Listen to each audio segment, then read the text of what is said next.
അല്ലാഹുവിന്റെ പ്രവാചകരെ, ഞാനത് പറഞ്ഞു കൊടുക്കാൻ നബിയേ, അങ്ങ് പറയുന്ന കാര്യങ്ങൾ ഞാൻ എന്റെ ജീവിതത്തിൽ മുറുകെ പിടിക്കുകയും അത് മറ്റുള്ളവർക്ക് ഞാൻ പ്രചരിപ്പിക്കുകയും ചെയ്യാമെന്ന് പ്രവാചകനോട് പറയുമ്പോൾ അല്ലാഹുവിന്റെ പ്രവാചകൻ അബൂ ഹുറൈറ റളിയല്ലാഹു തആല അൻഹുവിനെ അടുത്തേക്ക് വിളിച്ചിട്ട് പറഞ്ഞു കൊടുക്കുന്നു, അബൂ ഹുറൈറ, ഈ പറയുന്ന കാര്യങ്ങൾ നീ നിന്റെ ജീവിതത്തിൽ മുറുകെ പിടിക്കുകയും പ്രചരിപ്പിക്കുകയും ചെയ്താൽ നിന്റെ ദുനിയാവും ആഖിറവും നഷ്ടപ്പെടുമെന്ന് നബി മുഹമ്മദ് മുസ്തഫ സല്ലല്ലാഹു അലൈഹി വസല്ലമ തങ്ങൾ പറയുകയാണ്. എന്റെ പ്രിയമുള്ളവരെ, പ്രവാചകൻ പറഞ്ഞ ആ കാര്യങ്ങളാണ്, ആ രക്ഷയുടെ മാർഗമാണ് ഞാൻ നിങ്ങൾക്ക് ഇന്ന് പറഞ്ഞു തരുന്നത്. ഈ പറയുന്ന കാര്യങ്ങൾ എന്റെയും നിങ്ങളുടെയും ജീവിതത്തിന് മുറുകെ പിടിക്കാൻ കഴിയുമോ? അറിയുന്നത്ര മറ്റുള്ളവർക്ക് പറഞ്ഞു കൊടുക്കാൻ കഴിയുമോ? എങ്കിലും നിന്റെ ദുനിയാവും ആഖിറവും രക്ഷപ്പെടും.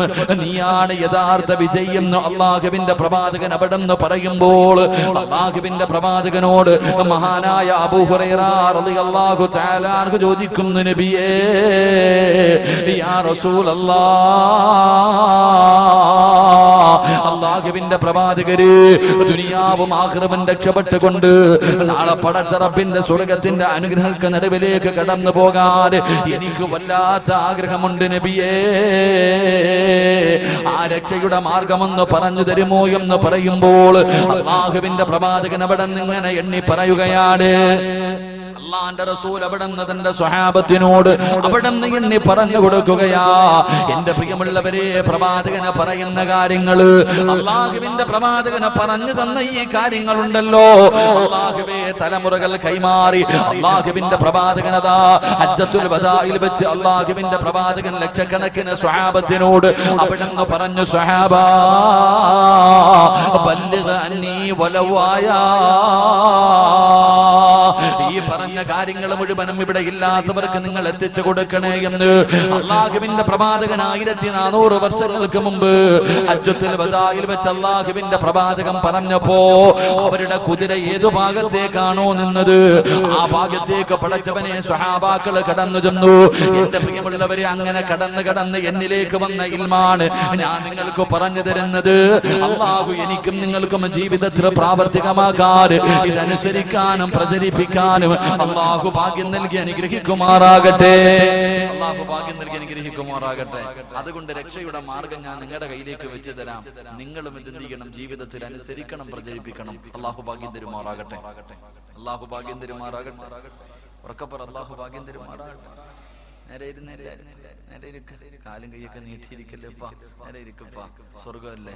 സ്വർഗമല്ലേ ഇവിടെ ഇരുന്ന് നീ അങ്ങ് മരിച്ചു പോയാലും നിനക്ക് സ്വർഗം കിട്ടുമെന്ന് നബി മുഹമ്മദ് മുസ്തഫ. ഉറക്കെ നബി മുഹമ്മദ് മുസ്തഫ. ഇവിടെ ഇരുന്ന് മരിച്ചാലും സ്വർഗവാ. മരിക്കണമെന്ന് വിചാരിച്ചാലും മരിക്കൂല, പേടിക്കണ്ട. ഞാനും നിങ്ങളും ഇവിടെ ഇരുന്ന് മരിക്കണമെന്ന് വിചാരിച്ചാലും മരിക്കൂല. കാരണം എന്താ? ഇവിടെ ഇരുന്ന് മരിച്ച സ്വർഗം കിട്ടും. ഇപ്പൊ തന്നെ ഉദ്ഘാടനം നടത്തിയ ബഹുമാനിയ ഉസ്താദ് ഷെഖൻ ഉസ്താദ് പറഞ്ഞു, ഇവിടുത്തെ നമ്മുടെ ബഹുമാനായ കാന്തി അൽഹംദുലില്ലാഹ് വല്ലാത്ത സ്നേഹമായിരുന്നു ഒരു മകനെ പോലെ. ഞാൻ ആദ്യകാലത്തൊക്കെ വരുമ്പോൾ വല്ലാത്തൊരു സ്നേഹമായിരുന്നു. ഇവിടെ അജ്മീറിലേക്കുള്ള യാത്രയിൽ ആരോ മരണപ്പെട്ടു പോയത്. അത്രയും സ്ഥലം അല്ലാഹുവേ സ്വർഗത്തിലേക്ക് അടുക്കുമെന്ന് അല്ലാഹു ഒടിപ്പിച്ചു കൊടുക്കുമാറാകട്ടെ. ഇവിടുത്തെ കബറിടം അല്ലാഹു വിശാലമാക്കി കൊടുക്കുമാറാകട്ടെ. അല്ലാഹുവേ പടച്ചവനെ റബ്ബേ, ഞങ്ങൾക്ക് നീ നല്ല മരണം നൽകി അനുഗ്രഹിക്കണേ തമ്പുരാനെ. മഹാനായ പ്രവാചകൻ സല്ലല്ലാഹു അലൈഹി വസല്ലമ തങ്ങളോട് മഹാനായ അബൂ ഹുറൈറ റളിയല്ലാഹു തആല അൻഹു അവിടുന്ന് ചോദിക്കുന്നു, യാ റസൂലല്ലാഹ്, അല്ലാഹുവിന്റെ പ്രവാചകരെ, ആ കാര്യങ്ങളൊന്ന് പറഞ്ഞു തരുമോ നബിയേ? രക്ഷപ്പെടാനുള്ള മാർഗമൊന്ന് പറഞ്ഞു തരുമോ നബിയേ? അല്ലാഹുവിന്റെ പ്രവാചകൻ അവിടെ നിന്ന് പറഞ്ഞു കൊടുക്കുകയാണ്. അല്ലാഹുവിന്റെ പ്രവാചകൻ അവിടെ നിന്ന് ഒന്നാമതായി പറഞ്ഞു കൊടുക്കുകയാ, ഈ പറയുന്ന കാര്യം ജീവിതത്തിൽ ചെയ്യാൻ അല്ലാഹു ഭാഗ്യം നൽകി അനുഗ്രഹിക്കുമാറാകട്ടെ. അല്ലാഹു ഭാഗ്യം നൽകി അനുഗ്രഹിക്കുമാറാകട്ടെ. അതുകൊണ്ട് ആദ്യമേ ഞാൻ പറയുന്നു, സാധാരണ വഅദ് പോലെ വലിയ കോമഡിയോ വലിയ ഒഴക്കോ ഒന്നും കാണൂല. ഇതൊരു ഉപദേശമാണ്. ഒരു ക്ലാസ് ആയിട്ട് മാത്രം നിങ്ങൾ കാണാം. വലിയ ആഘോഷവും വെളിയും കോരൊന്നും ഉണ്ടാവില്ല. ഒരു ചെറിയ ക്ലാസ് ആയിട്ട് വേണം കരുതാൻ. അല്ലാഹു ഈമാൻ നൽകി അനുഗ്രഹിക്കുമാറാകട്ടെ. ഇവിടെ നിന്ന് ഇറങ്ങി പോകുമ്പോൾ നമ്മുടെ ജീവിതത്തിൽ പ്രയോജനമുള്ള ഒരു ക്ലാസ് ആയി അല്ലാഹു സ്വീകരിക്കുമാറാകട്ടെ. മഹാനായ നബി മുഹമ്മദ് മുസ്തഫ സല്ലല്ലാഹു അലൈഹി വസല്ലമ തങ്ങൾ അവിടെ നിന്ന് പറഞ്ഞു കൊടുക്കുകയാണ്. അബൂ ഹുറൈറ റളിയല്ലാഹു തആല അൻഹുവിനോട് അല്ലാഹുവിന്റെ റസൂൽ പറയുന്നു, അബൂ ഹുറൈറ, ഇത്തഖിൽ മഹാരിമ തകുൻ നഗ്ബദൻ നാസ്. അല്ലാഹുവിന്റെ പ്രവാചകൻ അവിടെന്ന് പറയുന്നു അബൂ ഹുറൈറ അല്ലാഹുവിന്റെ റസൂൽ പറയുകയാണ് ഇത്തഖിൽ മഹാരിമ ഹറാമിനെ നിനക്ക് സൂക്ഷിക്കാൻ കഴിഞ്ഞാൽ ഹറാമിനെ നിനക്ക് സൂക്ഷിക്കാൻ കഴിഞ്ഞാൽ ലോകത്തിലെ ഏറ്റവും വലിയ ആബിദ് നീയാണെന്ന് നബി മുഹമ്മദ് മുസ്തഫ സല്ലല്ലാഹു അലൈഹി വസല്ലമ തങ്ങൾ പറയുകയാണ് ഹറാമായ കാര്യങ്ങളെ നിനക്ക് സൂക്ഷിക്കാൻ കഴിഞ്ഞാൽ ലോകത്തിലെ ഏറ്റവും വലിയ ആബിദ് നീയാണെന്ന് നബി മുഹമ്മദ് മുസ്തഫ സല്ലല്ലാഹു അലൈഹി വസല്ലമ തങ്ങൾ പറയുകയാണ് ഹറാമിനെ സൂക്ഷിച്ചാൽ എന്റെ പ്രിയമുള്ളവരെ ഹറാം നമുക്കറിയുമല്ലോ അല്ലാഹുവിന്റെ ഖുർആനും ഹദീസും നമുക്ക് പഠിപ്പിച്ചു തരുന്നല്ലോ ഹറാമുകൾ കള്ളുകുടിയുണ്ടല്ലോ പലിശ തിന്നുന്നതുണ്ടല്ലോ അല്ലാഹുവേ വൻപാപങ്ങൾ അല്ലാഹുവിന്റെ പ്രവാചകൻ എണ്ണി പറയുന്നുണ്ട് പരിശുദ്ധമായ ഖുർആൻ പടച്ചവനെ 7 8 വൻപാപങ്ങൾ അവിടെ നിന്ന് എണ്ണി പറയുന്നുണ്ടല്ലോ അല്ലാഹുവിന്റെ പ്രവാചകൻ അവിടെ നിന്ന് പറഞ്ഞു കൊടുക്കുന്നു അബൂ ഹുറൈറ ഹറാമിനെ സൂക്ഷിച്ചാൽ ലോകത്തിലെ ഏറ്റവും വലിയ ആബിദ് നീയാണ് എന്ന് അല്ലാഹുവിന്റെ പ്രവാചകൻ അവിടെ നിന്ന് പറഞ്ഞു കൊടുക്കുമ്പോ എന്റെ പ്രിയമുള്ളവരെ അബൂ ഹുറൈറ റളിയല്ലാഹു തആല അൻഹു ഒരു ദിവസം ഇശാ നമസ്കാരം കഴിഞ്ഞു എല്ലാവരും പള്ളിയിൽ നിന്ന് പിരിഞ്ഞുപോയി അബൂ ഹുറൈറ റളിയല്ലാഹു തആല അൻഹു മാത്രം പള്ളിയിൽ നിന്ന് പോകുന്നില്ല ഒറ്റയ്ക്ക് ഇശാ നമസ്കാരം കഴിഞ്ഞിട്ട് പള്ളിക്കകത്തിരുന്ന് ദുആ ചെയ്യുകയാണ് അല്ലാഹുമ്മ ഇന്നി അഊദു ബിക മിനസ് സിനാ എല്ലാവരും പള്ളിയിൽ നിന്ന് പിരിഞ്ഞു പോയപ്പോ അബൂ ഹുറൈറ റളിയല്ലാഹു തആല അൻഹു തന്റെ 95ാമത്തെ വയസ്സാണ് തനിക്ക് 95 വയസ്സായി അബൂ ഹുറൈറ റളിയല്ലാഹു തആല അൻഹു പള്ളിക്കകത്തിരുന്ന് കൊണ്ട് ദുആ ചെയ്യുന്നു റബ്ബേ അല്ലാഹുമ്മ ഇന്നി അഊദു ബിക മിനസ് സിനാ വ്യഭിചാരത്തെ തൊട്ട് നീ എന്നെ കാക്കണേ അല്ലാ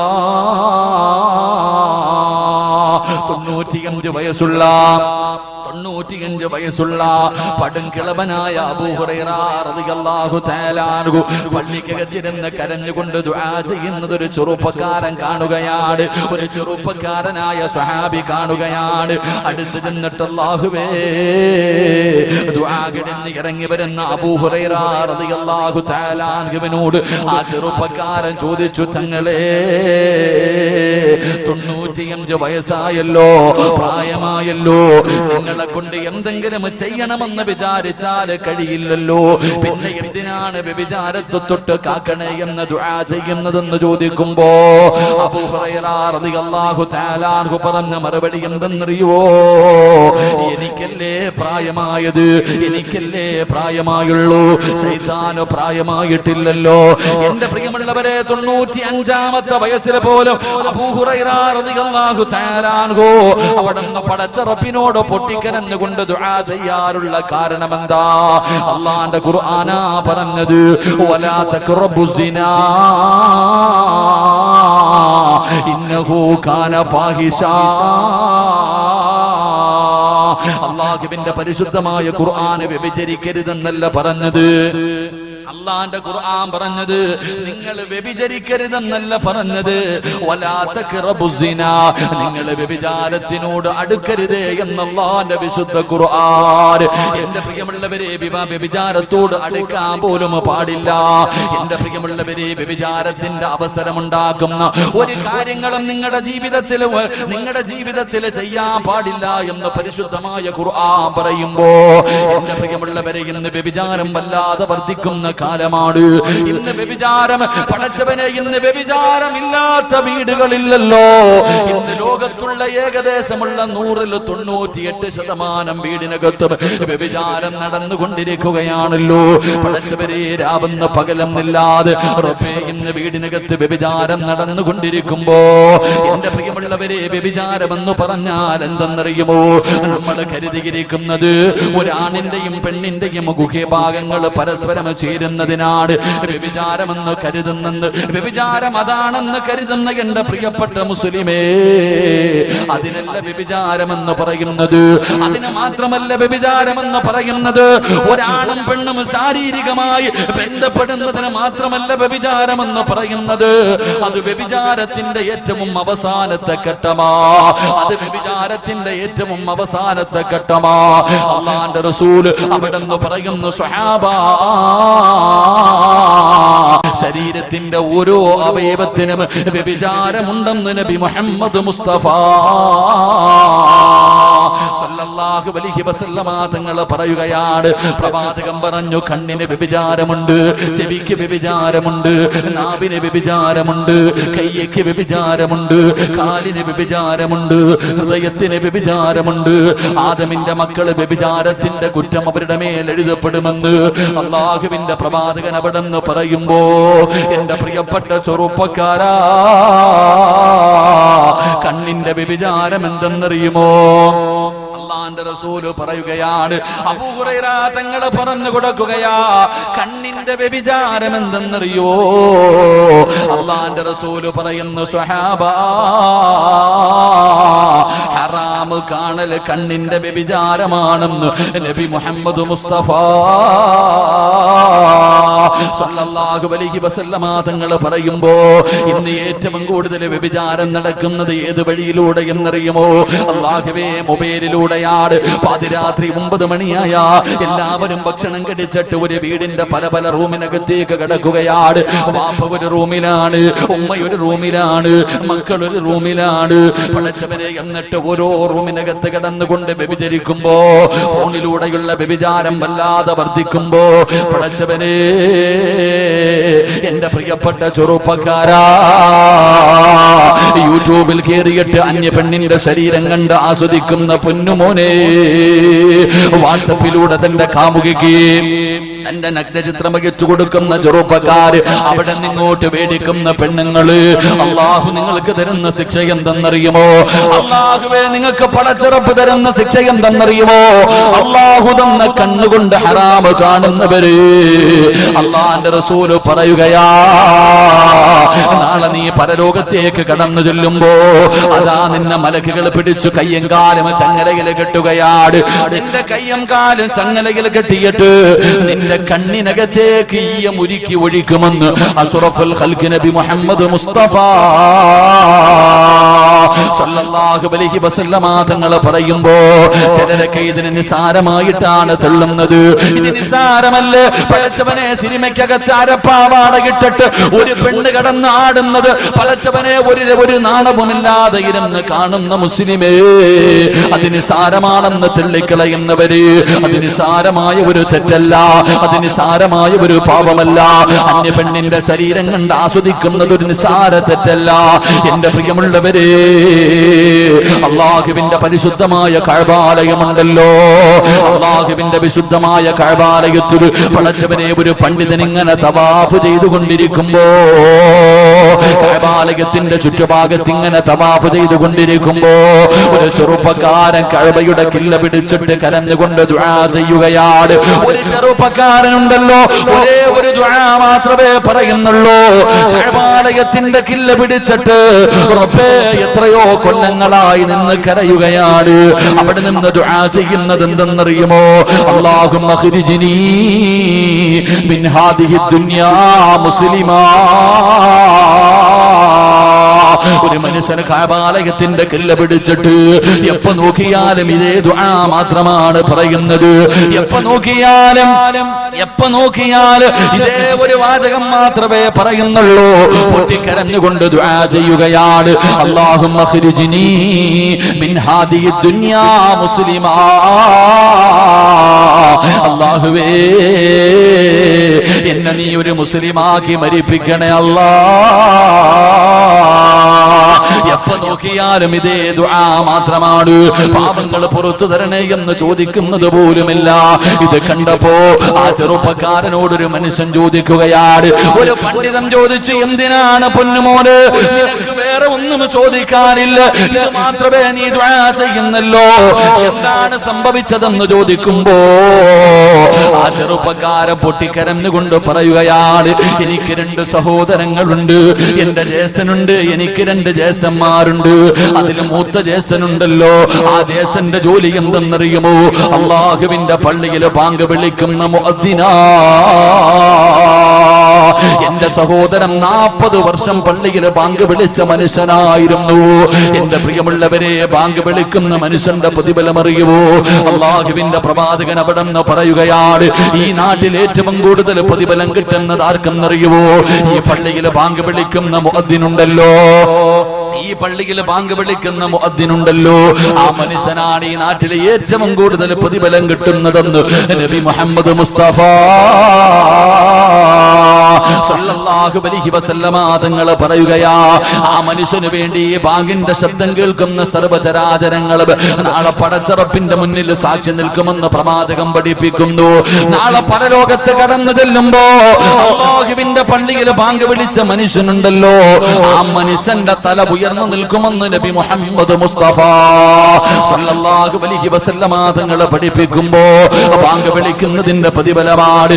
എന്റെ പ്രിയമുള്ളവരെ, 12 കൊല്ലം ആരെങ്കിലും ഒറ്റയടിക്ക് ബാങ്ക് വിളിച്ചാൽ, 12 വർഷം ഏതെങ്കിലും ഒരു മനുഷ്യൻ ബാങ്ക് വിളിച്ചാൽ ആ മനുഷ്യന് സ്വർഗമുണ്ടെന്ന് നബി മുഹമ്മദ് മുസ്തഫ സല്ലല്ലാഹു അലൈഹി വസല്ലമ തങ്ങൾ പറയുമ്പോ ഈ ചെറുപ്പക്കാരൻ പൊട്ടിക്കരഞ്ഞുകൊണ്ട് പറയുകയാണ്, എന്റെ സഹോദരൻ 40 കൊല്ലമാണ് ബാങ്ക് വിളിച്ചത്. പടച്ചവനെ 5 നേരം നിസ്കരിക്കുന്ന മനുഷ്യനായിരുന്നു, നിസ്കാരത്തടമ്പുള്ള മനുഷ്യനായിരുന്നു, കയ്യിൽ കിട്ടുന്നത് സദഖ കൊടുക്കുന്ന മനുഷ്യനായിരുന്നു, അല്ലാഹുവിന്റെ പരിശുദ്ധമായ ഖുർആൻ ഓതുന്ന മനുഷ്യനായിരുന്നു. പടച്ചവനെ രാത്രി കാലങ്ങളിൽ എഴുന്നേറ്റ് നിന്ന് തഹജ്ജുദ് നിസ്കരിക്കുന്ന മനുഷ്യനായിരുന്നു. പക്ഷേ എന്റെ ജ്യേഷ്ഠനുണ്ടല്ലോ, അവിടുന്ന് രോഗം പിടിച്ച് സക്കറാത്തിന്റെ അവസ്ഥയിൽ കിടക്കുമ്പോ എന്റെ പ്രിയപ്പെട്ട സഹോദരൻ 40 കൊല്ലം അല്ലാഹുവിന്റെ പള്ളിയിൽ അല്ലാഹു അക്ബർ അല്ലാഹു അക്ബർ അല്ലാഹുവിന്റെ പള്ളിയിൽ 40 കൊല്ലം ബാങ്ക് വിളിച്ച എന്റെ സഹോദരനുണ്ടല്ലോ, അവസാനം സക്കറാത്തിന്റെ അവസ്ഥയെത്തിയപ്പോ എന്നോട് പറഞ്ഞു, പരിശുദ്ധമായ ഖുർആൻ എടുത്തുകൊണ്ടുവരാൻ. എന്നോട് എന്റെ സഹോദരൻ പറഞ്ഞു, മോനെ ഖുർആൻ എടുത്തുകൊണ്ടുവാ. പടച്ചവനെ, ഞാൻ ചിന്തിച്ചു, എന്റെ സഹോദരൻ ഖുർആൻ ഒരുപാട് ഓതിയതാണല്ലോ, ആ ഖുർആൻ ഓതിയിട്ട് മരിക്കാൻ പോകുകയായിരിക്കും, അള്ളാന്റെ ഖുർആൻ കെട്ടിപ്പിടിച്ച് മരിക്കാനായിരിക്കും. ഖുർആൻ എടുത്തുകൊണ്ട് വരാൻ പറഞ്ഞപ്പോ ഞാൻ എന്റെ സഹോദരന്റെ കയ്യിലേക്ക് ഖുർആൻ കൊണ്ടുവച്ചപ്പോ അവിടെ നിന്ന് പറയുന്നു, കഫർതു ബില്ലാഹി ബിമാ ഉൻസില. പരിശുദ്ധമായ ഖുർആൻ കൊണ്ടുകൊടുത്തപ്പോ ആ ഖുർആൻ വലിച്ചു കീറുകയാണ്, അല്ലാഹുവിന്റെ പരിശുദ്ധമായ ഖുർആൻ വലിച്ചു കീറുകയാണ്. എന്നിട്ട് പറയുകയാ, എനിക്ക് ഈ ഖുർആനിൽ വിശ്വാസമില്ല. 40 കൊല്ലം അല്ലാഹുവിന്റെ പള്ളിയിൽ ബാങ്ക് വിളിച്ച മനുഷ്യനുണ്ടല്ലോ, അവസാനം മരണത്തിന്റെ വേളയിൽ സക്കറാത്തിന്റെ അവസ്ഥയിൽ തന്റെ സഹോദരനോട് പരിശുദ്ധമായ ഖുർആൻ എടുത്തുകൊണ്ടുവരാൻ പറഞ്ഞു. ആ ഖുർആൻ കയ്യിൽ കൊണ്ടുകൊടുക്കുമ്പോ എനിക്കിതിൽ വിശ്വാസമില്ലെന്ന് പറഞ്ഞുകൊണ്ട് റബ്ബിന്റെ ഖുർആൻ അങ്ങ് വലിച്ചു കീറുകയാണ്. എന്റെ പ്രിയമുള്ളവരെ, ആ മനുഷ്യൻ പറയുകയാ,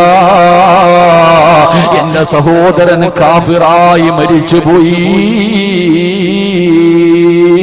40 കൊല്ലം അല്ലാഹുവിന്റെ പള്ളിയിൽ ബാങ്ക് വിളിച്ച മനുഷ്യർ അവസാനം തന്റെ മരണമെടുത്തപ്പോ പരിശുദ്ധമായ ഖുർആൻ എനിക്ക് വിശ്വാസമില്ലെന്ന് പറഞ്ഞ് അത് വലിച്ചു കീറിയിട്ട് കാഫിറായിട്ടാണ് മരിച്ചുപോയത്. എന്നിട്ട് പറയുന്നു, എന്റെ 2ാമത്തെ സഹോദരനുണ്ടല്ലോ, അതേ പള്ളിയിൽ തന്നെയാണ് ബാങ്ക് വിളിച്ചത്. 10 വർഷം എന്റെ സഹോദരനും അവിടെ 2ാമത്തെ സഹോദരനും 10 കൊല്ലം ആ പള്ളിയിൽ ബാങ്ക് വിളിച്ചു. അവസാനം എന്റെ സഹോദരനും മരണപ്പെട്ടത് കാഫിറായിട്ടാ. ഇപ്പൊ ആ പള്ളിയിൽ ബാങ്ക് വിളിക്കുന്നത് ഞാനാണ്. ഇപ്പോൾ ആ പള്ളിയിൽ ബാങ്ക് വിളിക്കുന്നത് ഞാനാണ്. എന്തിനാണ് ഞാൻ കഅബാലയത്തിന്റെ മുറ്റത്ത് വന്നിരുന്ന് ദുആ ചെയ്യുന്നതെന്നറിയുവോ? അല്ലാഹുവേ, എന്റെ സഹോദരന്മാർക്ക് വന്ന ഗതി എനിക്ക് തരല്ലേ അല്ലാ. ആ ഗതി എനിക്ക് വരല്ലേ അല്ലാ എന്നുകൊണ്ട് കഅബാലയത്തിന്റെ കില്ല പിടിച്ചിട്ട് കരയുന്ന ചെറുപ്പക്കാർ പടച്ചവരെ ആ മനുഷ്യൻ ചോദിച്ചു നിങ്ങളുടെ സഹോദരങ്ങൾക്ക് വല്ല ദുശീലവും ഉണ്ടായിരുന്നോ നിന്റെ സഹോദരങ്ങൾക്ക് വല്ല ദുശീലവും ഉണ്ടായിരുന്നോ ആ സമയത്ത് അവിടെന്ന് പറഞ്ഞ മറുപടി എന്തെന്നറിയുമോ വഹുമായന്നുറാനി ഔറാദുൻ നിസാ പടച്ചവരെ യതീംഖാനയുടെ മുന്നിൽ ഒരുമിച്ച് കൂടിയ മുസ്ലിമേ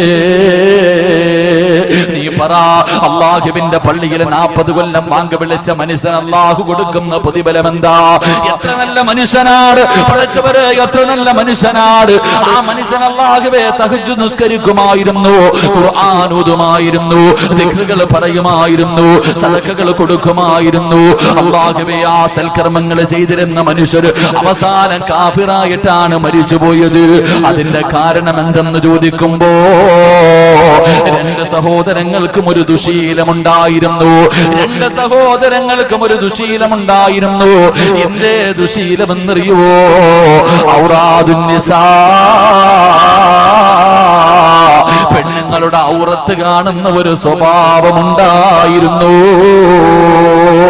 എന്റെ പ്രിയമുള്ളവരെ രണ്ടുപേർക്കും അല്ലാഹുവേ ഒരേ ഒരു ദുശീലം അന്യ പെണ്ണിന്റെ ഔറത്ത് കാണുന്നവരായിരുന്നു എന്റെ പ്രിയമുള്ളവരെ ഞാനും നിങ്ങളും ഒന്ന് ചിന്തിച്ചു നോക്ക് പടച്ചവനെ നമുക്കും ആ സ്വഭാവമുണ്ടല്ലോ ഞാനും നിങ്ങളും ഹറാമ കാണുന്നവരാണല്ലോ സിനിമ കാണുന്നവരാണല്ലോ സീരിയൽ കാണുന്നവരാണല്ലോ അന്യ പെണ്ണിന്റെ ശരീരം കണ്ട് ആസ്വദിക്കുന്നവരാണല്ലോ എന്റെ പ്രിയപ്പെട്ട ചെറുപ്പക്കാരാ പാതിരാത്രി തന്റെ പ്രിയപ്പെട്ട കാമുകിയതാ നഗ്നചിത്രം അയച്ചു തരുമ്പോ നീ കാണുന്നവനല്ലേ നീ ഷെയർ ചെയ്യുന്നവനല്ലേ IMOയിലൂടെ നിന്റെ പ്രിയപ്പെട്ട കാമുകിയെ കാണുന്നവനല്ലേ എന്റെ പ്രിയപ്പെട്ട പെങ്ങള് നിസ്കാരമുണ്ടെങ്കിലും നീ ഖുർആൻ ഓതുമെങ്കിലും സ്വലാത്ത് പറയുമെങ്കിലും സൽക്കർമ്മങ്ങൾ ചെയ്യുമെങ്കിലും ഇങ്ങനെ ഒരു ദുശീലം നിനക്കുണ്ടോ അല്ലാഹുവേ മഗ്രിബിന്റെ സമയത്ത് ടിവിയുടെ ഫ്രണ്ടിലിരുന്നിട്ട് അന്യപുരുഷന്റെ ഔറത്ത് കണ്ട് ആസ്വദിക്കുന്ന പെണ്ണ് പടച്ചവരെ അവസാന പരിശുദ്ധമായ ഖുർആൻ വലിച്ചു കയറി കളഞ്ഞിട്ട് ആഫിറായി ചത്തുപോയെന്ന് ചരിത്രം പഠിപ്പിക്കുമ്പോ അല്ലാഹുവിന്റെ പ്രവാചകൻ പറയുകയാണ് അബൂ ഹുറൈറ തങ്ങൾ പറഞ്ഞു തരികയാ കണ്ണിന്റെ വ്യഭിചാരം എന്തെന്നറിയുമോ കണ്ണിന്റെ വ്യഭിചാരം എന്തെന്നറിയുമോ കണ്ണുകൊണ്ട് ഹറാം കാണല് അന്യ പെണ്ണിന്റെ ശരീരം കാണല് അന്യ പുരുഷന്റെ ശരീരം കാണല് കണ്ണിന്റെ വ്യഭിചാരമാണെന്ന് നബി മുഹമ്മദ് മുസ്തഫ സല്ലല്ലാഹു അലൈഹി വസല്ലമ തങ്ങൾ പറയുമ്പോ എന്റെ പ്രിയമുള്ളവരെ കൈയുടെ വ്യഭിചാരം എന്തെന്നറിയുമോ കണ്ണിന്റെ വ്യഭിചാരം കാണലാണ് ചെവിയുടെ വ്യഭിചാരം എന്തെന്നറിയുമോ പടച്ചവരെ പാതിരാത്രി ഫോണിലൂടെ മണിയറ രഹസ്യം പരസ്പരം പങ്കുവെക്കുന്നവരുണ്ടല്ലോ മോശമായ സംസാരം ചെവി കൊണ്ട് കേൾക്കലുണ്ടല്ലോ അന്യ പെണ്ണിന്റെ ശബ്ദം കേൾക്കല് അത് ചെവിയുടെ വ്യഭിചാരമാണ് പൊന്നുമോനെ അത് വിവാഹം ഉറപ്പിച്ച പെണ്ണാകട്ടെ ചെറുപ്പക്കാര് പടച്ചവനെ ചോദിക്കും ഉസ്താദേ വിവാഹം ഉറപ്പിച്ചല്ലോ എടാ ഉറപ്പിച്ചെന്ന് പറഞ്ഞിട്ട് ഇസ്ലാമിൽ ഒരു നിലയുമില്ലടാ ആ ഉറപ്പിയിൽ ഇസ്ലാമിൽ ഒരു വിലയുമില്ല പൊന്നുമോര് നിക്കാഹ് കഴിച്ചാലേ അവള് നിനക്ക് നിന്റെ ഭാര്യയാകൂ നിക്കാഹ് കഴിക്കുന്നതിന് ഒരു സെക്കൻഡ് മുമ്പ് വരെ അവള് നിനക്ക് അന്യപുരുഷനാടാ നാട്ടുകാരെ മുഴുവനും വിളിച്ചാൽ നീ എത്ര സ്വർണം കൊണ്ടിട്ടാല് പടച്ചവനെ നിക്കാഹ് കഴിക്കുന്നതിന് ആ പ്രിയപ്പെട്ട പെണ്ണിന്റെ വാപ്പ നിന്റെ കയ്യിൽ പിടിച്ചു തരുന്നത് വരെ എന്റെ പൊന്നുമോനെ അന്യപുരുഷൻ തന്നെയാ അവൾ അന്യ പെണ്ണ് തന്നെയാ പടച്ചവനെ ഫോണിലൂടെ സംസാരിക്കുന്ന യുവത്വേ മരിച്ച വ്യഭിചാരിയെ പോലെ മരിക്കണം ചെറുപ്പക്കാരാ മരിച്ചുപോയാ വാപ്പാ പൊന്നുമക്കളെ ഒരുത്തം വന്ന് കണ്ടു ഇഷ്ടപ്പെട്ട് അല്പം സ്വർണ്ണമിട്ടിട്ട് വിവാഹം ഉറപ്പിക്കാൻ നിങ്ങളുടെ പൊന്നുമോളെ കെട്ടാൻ തയ്യാറാണെന്ന് പറഞ്ഞ ഒരു വാക്കിന്റെ ബലത്തില് നീ നിന്റെ പൊന്നുമോളെ ഫോൺ വിളിക്കാൻ അവസരം കൊടുത്താ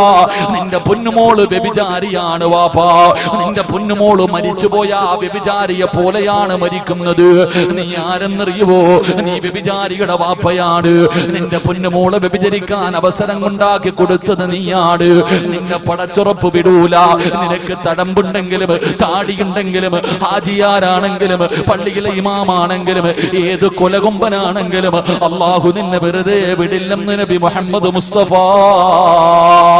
സല്ലല്ലാഹു അലൈഹി വസല്ലമ തങ്ങൾ പറയുകയാണ്, നാളെ പടച്ച റബ്ബിന്റെ പരലോകത്തില് ഏറ്റവും വലിയ വൃത്തികെട്ടവര് 3 വിഭാഗമാണ്. ഏറ്റവും വലിയ വൃത്തികെട്ടവര് 3 വിഭാഗമാണ്. ആ 3 വിഭാഗത്തിൽ ഒന്നാമത്തെ വിഭാഗം ഏതെന്നറിയുവോ? തന്റെ ഭാര്യയും മക്കളും തെറ്റ് ചെയ്യുമ്പോ അതിന് സാരമായി തള്ളിക്കളയുന്ന വാപ്പാ. നീയാണെന്ന് നബി മുഹമ്മദ് മുസ്തഫ സല്ലല്ലാഹു അലൈഹി വസല്ലമ തങ്ങൾ പറയുകയാ, പടച്ച റബ്ബ് നിന്റെ മുഖത്ത് നോക്കൂല, നിന്നോട് കരുണ കാണിക്കൂല, നിനക്കൊരു പരിഗണനയും ഉണ്ടാകില്ല, അല്ലാഹുവിന്റെ ദയ പോലും നിനക്കുണ്ടാകില്ല. അതുകൊണ്ട് എന്റെ പ്രിയമുള്ളവരെ, അന്യ പെണ്ണിന്റെ ശബ്ദം കേൾക്കല് അത് ചെവിയുടെ വ്യഭിചാരമാണ്. ഹറാമ് കാര്യങ്ങൾ സംസാരിക്കലുണ്ടല്ലോ, ഹറാമായ കാര്യങ്ങൾ സംസാരിക്കലുണ്ടല്ലോ, അത് നിന്റെ നാവിന്റെ വ്യഭിചാരമാണെന്ന് നബി മുഹമ്മദ് മുസ്തഫ സല്ലല്ലാഹു അലൈഹി വസല്ലമ തങ്ങൾ പറയുകയാ. നാവ് കൊണ്ട് മോശമായ സെക്സ് ഉണ്ടാക്കുന്ന സംസാരങ്ങൾ സംസാരിക്കുന്നവരല്ലേ പടച്ചവരെ, ഇന്ന് ശരീരത്തിന്റെ വ്യഭിചാരം അല്ലാഹുവിന്റെ പ്രവാചകൻ അവിടെന്ന് പറയുകയാണ്, മോശമായത് സംസാരിക്കൽ നിന്റെ നാവിന്റെ വ്യഭിചാരമാ. അല്ലാഹുവേ, കൈയുടെ വ്യഭിചാരം എന്തെന്നറിയോ? അന്യ പെണ്ണിന്റെ ശരീരത്ത് തൊടല് കൈയുടെ വ്യഭിചാരമാണെന്ന് നബി മുഹമ്മദ് മുസ്തഫ സല്ലല്ലാഹു അലൈഹി വസല്ലമ തങ്ങൾ പറയുമ്പോ, കല്യാണ വീട്ടിലേക്ക് കടന്നു ചെല്ലുമ്പോ, ഒരുപാട് തിരക്കുകൾ ഉണ്ടാകുമ്പോ, ബസ്സിനകത്ത് യാത്ര ചെയ്യുമ്പോ പടച്ചവനെ ചിലർ കന്യ പെണ്ണുങ്ങളുടെ ശരീരത്തൊന്ന് തടകുന്നത്, ഒന്ന് തൊടുന്നത് വല്ലാത്ത ഇഷ്ടമാണ്. എങ്കിൽ അല്ലാഹുവിന്റെ റസൂൽ പറയുന്ന, ചെറുപ്പക്കാരാ, അന്യ ഒരു പെണ്ണിന്റെ ശരീരത്ത് തൊടുന്നതിനേക്കാളും നല്ലതെന്നറിയുവോ? ഏതെങ്കിലും ഒരു അന്യ പെണ്ണിന്റെ ശരീരത്ത്, ഏതെങ്കിലും ഒരു അന്യ ചെറുപ്പക്കാരന്റെ ശരീരത്ത് നിങ്ങൾക്ക് ആർക്കെങ്കിലും തൊടണമെന്ന് ആഗ്രഹമുണ്ടായാൽ അവളെ തൊടുന്നതിനേക്കാളും നല്ലതെന്തെന്നറിയുവോ? അന്യ ഒരു പെണ്ണിന്റെ ശരീരത്ത് തൊടുന്നതിനേക്കാൾ ഏറ്റവും നല്ലതെന്തെന്നറിയുവോ? കാഷ്ടത്തിൽ കിടക്കുന്ന പന്നിയുണ്ടല്ലോ, തൊട്ടാൽ 7 വെള്ളത്തിൽ കഴുകണമെന്ന് പറയുന്ന നീ പറിച്ചവര്, ആ പേര് തന്നെ നിനക്ക് വല്ലാത്ത അലർജിയാണല്ലോ. അല്ലാഹുവിന്റെ പ്രവാചകൻ പറയുകയാണ്, അന്യ ഒരു പെണ്ണിന്റെ ശരീരത്ത് തൊടുന്നതിനേക്കാളും നല്ലത് കാഷ്ടത്തിൽ കിടക്കുന്ന പന്നിയെ കെട്ടിപ്പിടിച്ച് കിടക്കലാണ് നല്ലതെന്ന് നബി മുഹമ്മദ് മുസ്തഫ സല്ലല്ലാഹു അലൈഹി വസല്ലമ തങ്ങൾ പറയുകയാ, പന്നിയെ കെട്ടിപ്പിടിച്ച് കിടന്നാൽ കഴുകിയാ പോകുമല്ലോ. പന്നിയെ കെട്ടിപ്പിടിച്ച് കിടന്നാൽ കഴുകിയാൽ അത് പോകുമല്ലോ. പക്ഷേ അന്യ പെണ്ണിന്റെ ശരീരത്ത് തൊട്ടാൽ അത് പാപമാണ്. ചെറുപ്പക്കാരാ, മഹാനായ സയ്യിദുനാ ഉമർ ഇബ്നുൽ ഖത്താബ് റളിയല്ലാഹു തആല അൻഹു രാജ്യം ഭരിക്കുമ്പോ പടച്ചവനെ, ഒരു ചെറുപ്പക്കാരൻ ഉണ്ടായിരുന്നു. പള്ളിയിലെ 1ാമത്തെ സഫിലാണ് ഇരിക്കുന്നത്. എപ്പോ നോക്കിയാലും പള്ളിയിലാണ്. ഉമർ റളിയല്ലാഹു തആല അൻഹുവിനാ ചെറുപ്പക്കാരനെ വല്ലാത്ത ഇഷ്ടമാ. എന്റെ പ്രിയമുള്ളവരെ, ഒരു ദിവസം നമസ്കാരം കഴിഞ്ഞ് തന്റെ വീട്ടിലേക്ക്, ഇശാ നമസ്കാരം കഴിഞ്ഞ് വീട്ടിലേക്ക് നടന്നു പോകുമ്പോ ഒരു സുന്ദരിയായ പെണ്ണ് കേറി പിടിക്കുകയാ. കാണാനടകുള്ള യുവത്വത്തിന്റെ നടുവിലൂടെ നടന്നു പോകുന്ന ഈ ചെറുപ്പക്കാരനെ ഒരു സുന്ദരിയായ പെണ്ണ് കേറി പിടിക്കുകയാണ്. അവിടുന്ന് പറയുന്നു, ചെറുപ്പക്കാരാ, എന്റെ ആഗ്രഹമൊന്ന് സാധിച്ചു തരുവോ? ചെറുപ്പക്കാരാ, ആരും കാണില്ല, ആരും കാണില്ല, ഒരു പ്രാവശ്യം എന്റെ ആഗ്രഹമൊന്ന് സാധിച്ചു തരുവോ എന്ന് ഒരു പെണ്ണ് തന്റെ ശരീരത്തിലേക്ക് ഒരു ചെറുപ്പക്കാരനെ പിടിച്ചു നിർത്തിയിരിക്കുകയാണ്. കെട്ടിപ്പിടിച്ചിട്ട് ചോദിക്കുമ്പോ, അല്ലാഹുവേ, ഒരു പെണ്ണിന്റെ ശരീരത്ത് ഞാൻ തൊട്ടുപോയല്ലോ റബ്ബേ, ഖസറ ദുനിയാ വൽ ആഖിറ, എന്റെ ദുനിയാവും ആഖിറവും നഷ്ടപ്പെട്ടു പോയല്ലോ റബ്ബേ. നാളെ ഞാൻ പടച്ച റബ്ബിന്റെ കോടതിയിൽ ഇതിന് മറുപടി പറയേണ്ടി വരുമല്ലോ അല്ലാ. ഒരു സുന്ദരിയായ പെണ്ണു പാതിരാത്രി തന്റെ ശരീരത്തിലേക്ക് ചേർത്ത് പിടിച്ചിട്ട് അവിടെ എന്റെ ആഗ്രഹമൊന്ന് സാധിച്ചു തരുവോ, ഒരാളും കാണില്ല എന്ന് പറഞ്ഞ് യാചിക്കുമ്പോ ആ ചെറുപ്പക്കാരൻ പേടിച്ച് തളർന്നു വീഴുകയാ. പടച്ച റബ്ബിനെ കുറിച്ചുള്ള പേടി കാരണം ആ ചെറുപ്പക്കാരൻ തളർന്നു വീഴുകയാണ്. റബ്ബേ, ഏതോ വഴിയാത്രക്കാരെടുത്തുകൊണ്ട് ആ പൊന്നുമോനെ വീട്ടിലേക്ക് കൊണ്ടുപോയി. ആ പൊന്നുമോനെ വീടിനകത്തേക്ക് കൊണ്ടുപോയി തന്റെ പ്രിയപ്പെട്ട വാപ്പാന്റെ മുന്നിൽ പൊന്നുമോനെ കൊണ്ടുവെക്കുമ്പോ അവിടെ നിന്ന് ബോധം തിരിച്ചു വന്നപ്പോ വാപ്പ ചോദിക്കുന്നു, മോനെ എന്താണ് സംഭവിച്ചതെന്ന് ചോദിക്കുമ്പോ കരഞ്ഞുകൊണ്ട് പറയുന്നു, വാപ്പാ ഒരു പെണ്ണെന്നെ കേറി പിടിച്ചു വാപ്പാ, എന്റെ ശരീരം ആ പെണ്ണിന്റെ ശരീരവുമായി സ്പർശിച്ചു വാപ്പാ, എനിക്ക് അല്ലാഹു ശിക്ഷ തരുവോ അതോ പേടിച്ച് പിന്മാറിയതിന് പകരം പ്രതിഫലമാണോ തരുന്നത്? പ്രിയപ്പെട്ട വാപ്പയോട് പൊന്നുമകനെ കരഞ്ഞുകൊണ്ട് ചോദിക്കുകയാണ്. എന്റെ പ്രിയമുള്ളവരെ അവിടെ നിന്ന് പറഞ്ഞു ഉമർ ഇബ്നുൽ ഖത്താബ് തങ്ങളോട് പോയി ചോദിക്കുവാപ്പാ. അവസാനം തന്റെ പ്രിയപ്പെട്ട പൊന്നുമോര് പറയുമ്പോ അവസാനം ഉമർ ഇബ്നുൽ ഖത്താബ് റളിയല്ലാഹു തആല അൻഹുവിന്റെ അടുക്കൽ പോയി കാര്യങ്ങൾ മുഴുവനും പറഞ്ഞിട്ട് തിരിച്ചു വരുമ്പോ സുബ്ഹാനല്ലാഹ്, നെഞ്ചു പൊട്ടിയിട്ട് മരിച്ചു പോയടാ ചെറുപ്പക്കാരാ. അങ്ങോട്ടൊരു പെണ്ണിനെ കേറി പിടിച്ചതല്ല, അങ്ങോട്ടൊരു പെണ്ണിനെ കയറി പിടിച്ചതല്ല, ഒരു പെണ്ണിങ്ങോട്ട് കയറി പിടിച്ചതാണ്, ഒരു പെണ്ണിങ്ങോട്ട് കയറി പിടിച്ചതാ. പക്ഷേ ഇങ്ങോട്ട് പിടിച്ചപ്പോ പോലും അല്ലാഹുവേ അവിടെ നിന്ന് പേടിച്ചിട്ട് ബോധം നഷ്ടപ്പെട്ടു പോവുകയാണ്. അത് ചിന്തിച്ച് ചിന്തിച്ച് ആ ചെറുപ്പക്കാരന് ഹൃദയം പൊട്ടിയിട്ട് മരിച്ചു പോവുകയാ. ആ ചെറുപ്പക്കാരന്റെ ജനാസ കൊണ്ടുവന്ന് ആരുടെ മണ്ണിനകത്തേക്ക് ഇറക്കി വെക്കുമ്പോ ഉമർ ഇബ്നുൽ ഖത്താബ് തങ്ങൾ പറഞ്ഞു, പൊന്നുമോനെ വലിമൻ ഖാഫ മഖാമ റബ്ബിഹി ജന്നതാ. മോനെ, ഒരു തെറ്റ് ചെയ്യാൻ അവസരം കിട്ടിയപ്പോ പടച്ച റബ്ബിനെ കുറിച്ച് പേടിച്ചിട്ട് മാറിയ പൊന്നുമോനെ, വലിമൻ ഖാഫ മഖാമ റബ്ബിഹി ജന്നതാ. നിനക്ക് നാളെ പടച്ച റബ്ബ് 2 സ്വർഗം തരുമെന്ന ഖുർആനിന്റെ ആയത്ത് ഓതുമ്പോ എന്റെ പ്രിയപ്പെട്ട മുസ്ലിമേ, ഞാനും നിങ്ങളും പടച്ചവനെ എത്രയോ പ്രാവശ്യം തെറ്റ് ചെയ്തവരാണ്. അല്ലാഹുവിന്റെ പ്രവാചകൻ അവിടെ നിന്ന് പറയുകയാ, എല്ലാ പടച്ച റബ്ബിനോട് പൊട്ടിക്കരഞ്ഞ് ദുആ ചെയ്യാനുള്ള അവസരമാണ് പടച്ച റബ്ബ് നമുക്ക് ഓരോ ദിവസവും ഇങ്ങനെ ആയുസ് തരുന്നത്. എന്റെ പ്രിയമുള്ളവരെ, ചെയ്തു പോയത് പടച്ച റബ്ബിനോട് ഏറ്റു പറയാരാ. അതുകൊണ്ട് ഫോൺ വിളിച്ചവരുണ്ട്, പടച്ചവനെ വൃത്തികേടുകൾ കാണിച്ചവരുണ്ട്, അന്യപുരുഷന് ചിത്രമയച്ചു കൊടുത്തവരുണ്ട്, അന്യപുരുഷനുമായി ശരീരത്തിൽ തൊട്ടവരുണ്ട്. എല്ലാം ഇന്ന് വരെ ആരും അറിയാത്തത് നിന്റെ കഴിവ് കൊണ്ടാണെന്ന് കരുതല്ലേ. പടച്ചുറപ്പ് നിന്നോട് കാണിക്കുന്ന കരുണയാ, അല്ലാഹു നിന്നോട് കാണിക്കുന്ന കരുണയാ. നിന്റെ മക്കളെ കുറിച്ച് ഓർത്തിട്ടാണ് പെങ്ങള്. അതുകൊണ്ട് അല്ലാഹുവിന്റെ പ്രവാചകൻ അവിടെ നിന്ന് പറയുകയാണ്, അല്ലാഹു നീതിമാനാണ്, അല്ലാഹു നീതിമാനാണ്. ചെയ്തു പോയ പാപങ്ങളെ കുറിച്ച് ഓർത്ത് പൊട്ടിക്കരഞ്ഞുകൊണ്ട് തൗബ ചെയ്യുന്ന മനുഷ്യന് നാളെ പടച്ച റബ്ബിന്റെ സ്വർഗത്തിൽ 2 സ്വർഗമുണ്ടെന്ന് അല്ലാഹുവിന്റെ റസൂല് പറയുമ്പോ പ്രവാചകന്റെ മുന്നിലേക്ക് പടച്ചവരെ മായിസ് റളിയല്ലാഹു തആല അൻഹു ഒരു ചെറുപ്പക്കാരനായ സഹാബിയാണ്. അല്ലാഹുവിന്റെ പ്രവാചകന്റെ മുന്നിലേക്ക് കടന്നു വന്ന് എന്ന് പറയുന്നു, അല്ലാഹുവിന്റെ റസൂലിന്റെ മുന്നിലേക്ക് കടന്നു വന്നിട്ട് അവിടെ നിന്ന് പറയുന്നു, യാ റസൂലല്ലാഹ്, ഞാൻ തെറ്റ് ചെയ്തു നബിയേ, എന്നെ ഒന്ന് ശുദ്ധീകരിക്കണേ നബിയേ. അല്ലാഹുവിന്റെ പ്രവാചകൻ അവിടെ നിന്ന് പറയുകയാണ്, അല്ലാഹുവിന്റെ പ്രവാചകൻ അവിടെ നിന്ന് പറഞ്ഞു, പോ മായിസ്. അല്ലാഹുവിന്റെ പ്രവാചകൻ മായിസ് എന്ന് പറയുന്ന ചെറുപ്പക്കാരനെ പറഞ്ഞു വിടുകയാ. പക്ഷേ മനസ്സിന്റെ ഉള്ളിൽ സമാധാനമില്ല. രണ്ടാമതും വന്ന് പറഞ്ഞു, യാ റസൂലല്ലാഹ്, ഞാനൊരു പെണ്ണുമായി വ്യഭിചരിച്ചു നബിയേ, എന്നെ ഒന്ന് ശുദ്ധീകരിക്കുമോ നബിയേ? അല്ലാഹുവിന്റെ പ്രവാചകൻ അവിടെന്ന് പറഞ്ഞു, സഹാബ കള്ളു കുടിച്ചിട്ടുണ്ടോ എന്ന് നോക്ക് സഹാബ. സഹാബത്തുമായി റളിയല്ലാഹു തആല അൻഹുവിന്റെ അടുക്കൽ വന്നു. എന്നിട്ട് പറഞ്ഞു, നബിയേ കള്ളു കുടിച്ചിട്ടില്ല.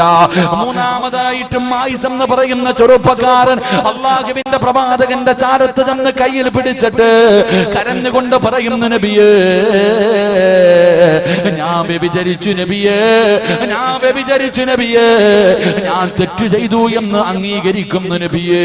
എനിക്കറിയാ എന്നെ എറിഞ്ഞു കൊല്ലണമെന്നാണ് ഇസ്ലാമിന്റെ വിധിയെന്ന് എനിക്കറിയാ, എങ്കിലും എനിക്ക് കുഴപ്പമില്ല നബിയേ. ഇവരോട് എന്നെ എറിഞ്ഞു കൊല്ലാ പറ നബിയേ, ഇവരോട് എന്നെ എറിഞ്ഞു കൊല്ലാ പറ നബിയേ. നാട്ടുകാരുടെ മുന്നിൽ നാണം കെട്ടാൽ, ഈ സഹാബത്തിന്റെ മുന്നിൽ മുഴുവനും ഞാൻ നാണം കെട്ടാലും എനിക്ക് കുഴപ്പമില്ല നബിയേ. അല്ലാഹുവിന്റെ പരലോകത്തേക്ക് കടന്നു ചെല്ലുമ്പോ ഒരു വ്യഭിചാരിയെ പോലെ കടന്നു പോകാ, ഒരു വൃത്തികെട്ടവനെ പോലെ കടന്നു പോകാ. കോടാരി കൂടി ജനങ്ങൾക്ക് മുന്നിൽ ഒരു വ്യഭിചാരിയെ പോലെ നിൽക്കാൻ എനിക്ക് വയ്യ നബിയേ. അങ്ങല്ലേ പറഞ്ഞത്, അങ്ങല്ലേ പറഞ്ഞത്, ഒരു തെറ്റിന്റെ പേരിൽ അല്ലാഹു 2 പ്രാവശ്യം ശിക്ഷിക്കില്ല എന്ന്. അതുകൊണ്ട് എന്നെ എറിഞ്ഞു കൊല്ലാ പറ നബിയേ. അല്ലാഹുവിന്റെ പ്രവാചകർ മനസ്സില്ലാ മനസ്സോടെ പറഞ്ഞു, സഹാബാ എറിഞ്ഞു കൊല്ലു സഹാബാ. അല്ലാഹുവിന്റെ റസൂല് പറഞ്ഞു തീരേണ്ട താമസമുണ്ടല്ലോ. സഹാബത്ത് വലിയ വലിയ കല്ലെടുത്തിട്ട് എറിയുകയാണ്. മായിസ് റളിയല്ലാഹു തആല അൻഹു ഏറുകൊണ്ടിട്ട് പടച്ചവരെ ശരീരത്തിൽ നിന്ന് രക്തം ഇങ്ങനെ ഒഴുകുകയാ. തന്റെ ശരീരം വേദനിച്ചപ്പോ പിടിച്ചു നിൽക്കാൻ കഴിയുന്നില്ല. മായിസ് റളിയല്ലാഹു തആല അൻഹു മരണവെപ്രാളത്തിൽ ഓടുകയാണ്. സഹാബത്ത് പുറകെ ഓടി, പടച്ചവനെ ഓടി രക്ഷപ്പെട്ട് കഴിഞ്ഞു. സഹാബത്ത് മടങ്ങി വന്നിട്ട് പറഞ്ഞു, നബിയേ മായിസ് ഓടി രക്ഷപ്പെട്ടു നബിയേ. അല്ലാഹുവിന്റെ പ്രവാചകൻ ഒരു സമാധാനമായി. പടച്ചവരെ അല്പസമയം കഴിഞ്ഞപ്പോ മായിസ് എന്ന് പറയുന്ന ചെറുപ്പക്കാരൻ ശരീരത്തിലൂടെ രക്തമൊലിപ്പിച്ചുകൊണ്ട് കരഞ്ഞുകൊണ്ട് വേച്ച് വേച്ച് നടന്നു വരികയാണ്. അല്ലാഹുവിന്റെ റസൂലിന്റെ മുന്നിൽ വന്നിട്ട് പറയുന്നു, നബിയേ യാ റസൂലല്ലാഹ്, അല്ലാഹുവിന്റെ റസൂലേ അറിയാതെ ഓടിപ്പോയി നബിയേ. ശരീരം വേദനിച്ചപ്പോ അറിയാതെ ഓടിപ്പോയി നബിയേ. അതുകൊണ്ട് സ്വഹാബത്തിനോടൊരു കുഴി കുത്താൻ പറ. ഒരു കുഴി കുടിച്ചിട്ട് എന്നെ അതിനകത്ത് ഇറക്കി നിർത്തിയിട്ട് എന്റെ കയ്യും കാലും കെട്ടികെട്ടി എറിയാ പറ നബിയേ. ഓടണമെന്ന് വിചാരിച്ചാൽ എനിക്കോടാറ് കഴിയില്ലല്ലോ നബിയേ. എന്റെ പ്രിയമുള്ളവരെ, അവസാനമായി റളിയല്ലാഹു തആല അൻഹുവിനെ കുഴിക്കകത്ത് നിർത്തിയിട്ട് സ്വഹാബത്ത് മുഴുവനും കല്ല് പറക്കി എറിഞ്ഞു കൊല്ലുകയാ. എന്റെ പ്രിയമുള്ളവരെ, അവസാനം ഒരിക്കൽ ആ സ്വഹാബിയുടെ ഖബറിന്റെ ചാരത്തുകൂടെ നടന്നു പോയപ്പോ ഒരു സഹാബി പറഞ്ഞു, ഇവൻ നഷ്ടപാടിയാണ്, ഇവൻ നഷ്ടപാടിയാണ്, ഇവന്റെ ദുനിയാവും ആഖിറവും നഷ്ടപ്പെടുത്തിയല്ലോ. അല്ലാഹുവിന്റെ റസൂൽ പറഞ്ഞ മറുപടി എന്തെന്നറിയോ? വലിമൻ ഖാഫ മഖാമ റബ്ബിഹി ജന്നതാ. അല്ലാഹുവിന്റെ പ്രവാചകൻ അവിടെന്ന് പറയുന്നു, സ്വഹാബാ നിങ്ങൾക്കറിയാത്തത് നിങ്ങൾ പറയല്ലേ. മായിസ് പടച്ച റബ്ബിന്റെ സ്വർഗ്ഗത്തിൽ കിടന്ന് സുഖിക്കുകയാ. എന്തിനാണ് പറഞ്ഞതെന്നറിയോ ചെറുപ്പക്കാരാ? മോനെ, ഇവിടെ വെച്ച് കരഞ്ഞു ദുആ ചെയ്താൽ, ഇവിടെ വെച്ച് കരഞ്ഞു ദുആ ചെയ്താ പടച്ചവൻ നാളെ പരലോകത്ത് വെച്ച് നിന്നെ പിടിച്ചു നിർത്തൂലടാ. അല്ലാഹു കരുണയുള്ളവനാണ്, പടച്ച റബ്ബ് നീതിമാനാണ്. ഒരു തെറ്റിന്റെ പേരിൽ 2 പ്രാവശ്യം, ഒരു തെറ്റിന്റെ പേരിൽ 2 പ്രാവശ്യം അല്ലാഹു നിന്നെ ശിക്ഷിക്കില്ല. എന്റെ പ്രിയമുള്ളവരെ, മായിസ് റളിയല്ലാഹു തആല അൻഹുവിനെ എറിഞ്ഞു കൊന്ന വാർത്ത ഇങ്ങനെ നാട് മുഴുവനും പരക്കുകയാണ്. ആ സമയത്ത് വ്യഭിചരിച്ച പെണ്ണുണ്ടല്ലോ, മായിസ് റളിയല്ലാഹു തആല അൻഹുവിന്റെ കൂടെ ശാരീരികമായി ബന്ധപ്പെട്ട പെണ്ണുണ്ടല്ലോ, ആ പെണ്ണിന്റെ ചെവിയിലെത്തുകയാ. സമാധാനമില്ല, സമാധാനമില്ല. അല്ലാഹുവിന്റെ പ്രവാചകന്റെ ചാരത്തേക്ക് കടന്നു വന്നിട്ട് പറയുന്നു, യാ റസൂലല്ലാഹ്, ഞാനാണ് നബിയേ. മായിസിന്റെ കൂടെ വ്യഭിചരിച്ച പെണ്ണാണ് നബിയേ. അള്ളാഹുവിന്റെ പ്രവാചകൻ പറഞ്ഞില്ല പോ.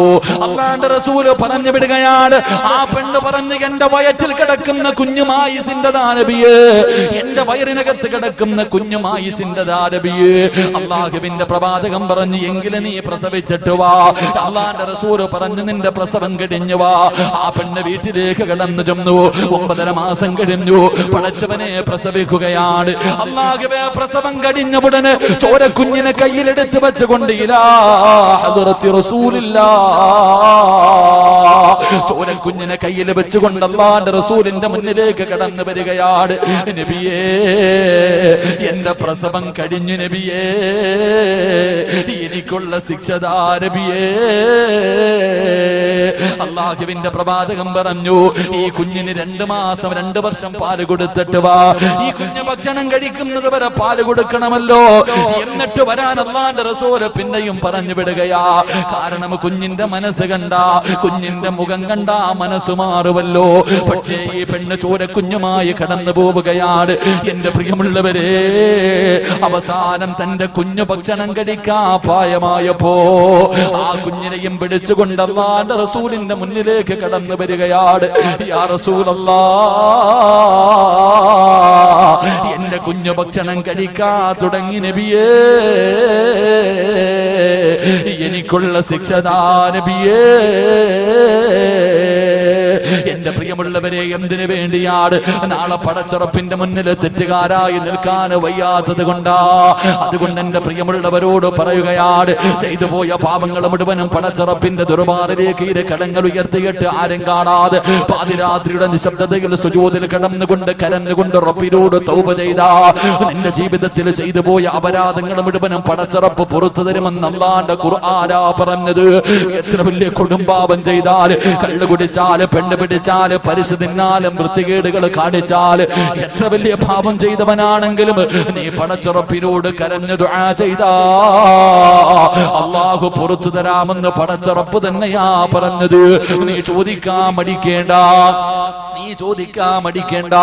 എത്ര വലിയ പാപം ചെയ്തവനാണെങ്കിലും കുല്യാ ഇബാദിയല്ലദീന അസ്റഫൂ അലാ അൻഫുസിഹിം ലാ തഖ്നതൂ മിർ റഹ്മത്തില്ലാഹ്. അല്ലാഹുവാണ് പറഞ്ഞത് നബിയേ, എന്റെ ദാസന്മാരോട് പറ നബിയേ, അവര് കള്ളു കുടിച്ചവരാണെങ്കിലും, അവര് വ്യഭിചരിച്ചവരാണെങ്കിലും, അവര് പലിശ തിന്നവരാണെങ്കിലും, അവർ വൃത്തികേടുകൾ ചെയ്തവരാണെങ്കിലും എന്നോടൊന്ന് ചോദിക്കാ പറ നബിയേ, അവർക്ക് ഞാൻ പുറത്തു കൊടുക്കാ നബിയേ. ഞാൻ ഗഫൂറാണ് നബിയേ, ഞാൻ റഹീമാണ് നബിയേ. അല്ലാഹുവാണ് പറഞ്ഞത്. അതുകൊണ്ട് എന്റെ പ്രിയമുള്ളവരെ, മഹാനായ പ്രവാചകൻ നബി മുഹമ്മദ് മുസ്തഫ സല്ലല്ലാഹു അലൈഹി വസല്ലമ തങ്ങൾ പറയുകയാണ്, അബാ ഹുറൈറ ഇത്തഖിൽ മഹാരിമാ, ഹറാമിനെ സൂക്ഷിക്കാൻ നിനക്ക് കഴിഞ്ഞാൽ ലോകത്തിലെ ഏറ്റവും